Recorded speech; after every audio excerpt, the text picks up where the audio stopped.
Hi hello నమస్తే welcome to my channel Telugu సందడి.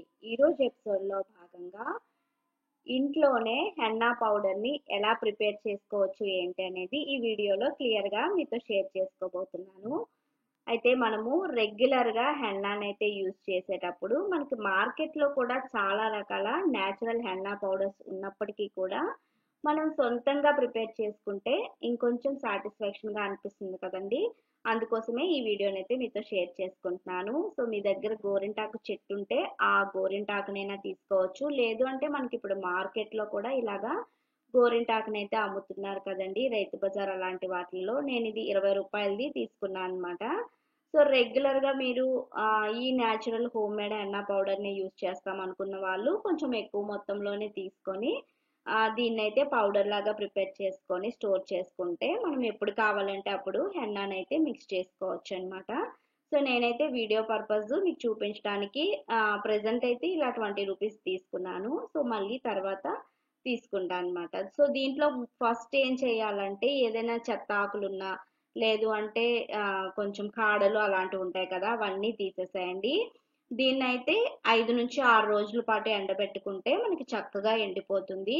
అయితే ఎండబెట్టాలి కదా అని చెప్పేసి సూర్యరశ్మిలో అయితే పెట్టొద్దండి. కలరింగ్ కోసం వాడే వాళ్ళు ముఖ్యంగా ఎండలో పెట్టడం వల్ల మనకి కలరింగ్ అనేది రాదనమాట. అంటే ఇప్పుడు వైట్ హెయిర్ ఉందనుకోండి, వాళ్ళు కలరింగ్ కోసం హెన్నాని వాడుతారు కదా, అప్పుడు ఎండలో పెట్టి ఎండబెట్టి పౌడర్ని ప్రిపేర్ చేసుకుంటే కలరింగ్ అనేది రాదనమాట. ఇది మెయిన్ ఇంపార్టెంట్ అనమాట. సో అందుకు మీరు నార్మల్గానే ఏదైనా ప్లేట్లో వేసేసి ఫ్యాన్ దగ్గర అవసరం లేదు, ఎండలో కూడా అవసరం లేదు, నార్మల్గానే అలా ఉంచేస్తే దానంతలో అదే 5 నుంచి 6 రోజుల్లో ఎండిపోతుంది అనమాట. సో ఇలా హ్యాండ్తో ప్రెస్ చేసినప్పుడు క్రంచీగా అవ్వాలన్నమాట, మనకి ఫీల్ తెలుస్తుంది. అప్పుడు మనకి ఇందులో తేమ అనేది ఉండకుండా పూర్తిగా పోతుందన్నమాట. తేమ ఉన్నప్పుడే మనము దీన్ని పౌడర్ లాగా చేసేస్తే తొందరగా పాడైపోయే అవకాశాలు ఉంటాయి. కాబట్టి తేమ లేకుండా 5-6 రోజుల పాటు చూసి ఒకసారి చేత్తో హ్యాండ్తో ఇలా అంటే మీకు తెలుస్తుంది అనమాట. అప్పుడే దీన్ని మిక్సీ జార్లో వేసి పౌడర్ లాగా ప్రిపేర్ చేసుకోండి.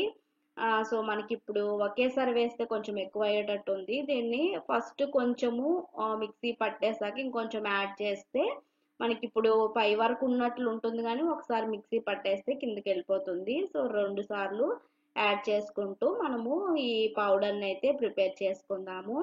సో మన ఛానల్లో ప్లేలిస్ట్లో హెయిర్ కేర్ అని ఒకటి ఉంటుంది, ప్లేలిస్ట్ హెన్నా అని ఒక ప్లేలిస్ట్ ఉంటుంది. ఈ రెండిట్లో హెయిర్ కేర్ రిలేటెడ్ వీడియోస్ అన్నీ ఉంటాయి. మీరు ఒకసారి చెక్ చేసినట్లయితే ఫర్దర్గా ఇంకేమైనా డౌట్స్ ఉన్నా మీకు క్లారిఫై అవుతాయి. ఈ వీడియో రిలేటెడ్ కానీ ఇంకే వీడియో రిలేటెడ్ కానీ డౌట్స్ ఉన్నా ఈ వీడియో కింద కామెంట్ సెక్షన్లో అడిగినా సరే నేనైతే తప్పకుండా మీకు రిప్లై అయితే ఇస్తానన్నమాట. సో ఇలాగా ఫైన్గా పౌడర్ లాగా మెత్తగా పొడిలాగా చేసుకోండి. చూసారు ఎంత మంచి కలర్తో ఉందో. సో మీరు కూడా ఇప్పటి వరకు ట్రై చేయని వాళ్ళైనా సరే హోమ్ మేడ్ హెన్నా అనేది ట్రై చేయండి. మీకు గోరింటాకు అయితే రైతు బజార్లలో దొరికేస్తుందండి ఈజీగా.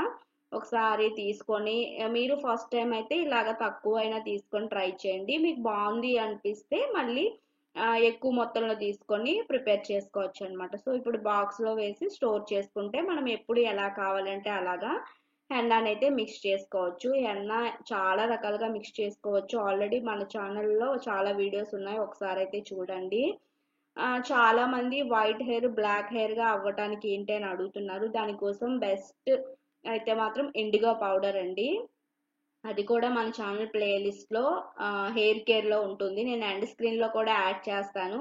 సో న్యాచురల్గా మన వైట్ హెయిర్ అనేది బ్లాక్ కలర్లోకి చేంజ్ అవుతుంది. తప్పకుండా ట్రై చేయండి. ఇంకా ఏమైనా డౌట్స్ ఉంటే అడగండి. ఈ వీడియోని అయితే లైక్ చేయడం అస్సలు మర్చిపోవద్దు. మన ఛానల్ ఫస్ట్ టైం చూస్తున్న వాళ్ళైతే సబ్స్క్రైబ్ చేసేయండి. Thank you so much for watching. నమస్తే.